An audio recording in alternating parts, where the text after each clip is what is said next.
আসসালামু আলাইকুম এভরিওয়ান, সবাই কেমন আছেন? আমার নতুন ব্লগে সবাইকে স্বাগতম। আজকে আমি আমার ছাদ বাগান আপনাদেরকে ঘুরে দেখাবো। আমি প্রতিটা টব ব্যবহার করে অনেক ধরনের গাছ লাগিয়েছি, যা আমার কাছে অনেক ভালো লাগে।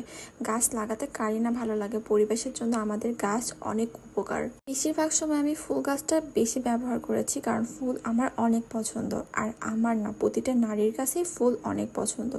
ভালোবাসার মানুষ হিসেবে ফুল দেওয়াটাও অনেক কিছু। এই বট গাছটা আমার ছাদের সব থেকে ফেভারিট একটা গাছ, যে গাছটা দেখলে আমার অনেক ভালো লাগে। যদিও বেশি ফুল গাছ আমার ছাদে নাই, তারপরে যেগুলো আছে মাশাল্লাহ মাশাল্লাহ মাশাল্লাহ আমার কাছে অনেক ভালো লাগে আর অনেক শান্তি লাগে। আমার ছাদ বাগানে অনেক গাছ আছে, আর এটাও করলা। ফুল গাছের পাশাপাশি আমি কিছু সবজি গাছ রেখেছি, যেমন টমেটো গাছ, মরিচ গাছ, আর ফলের মধ্যে আছে পেয়ারা, আম, ড্রাগন।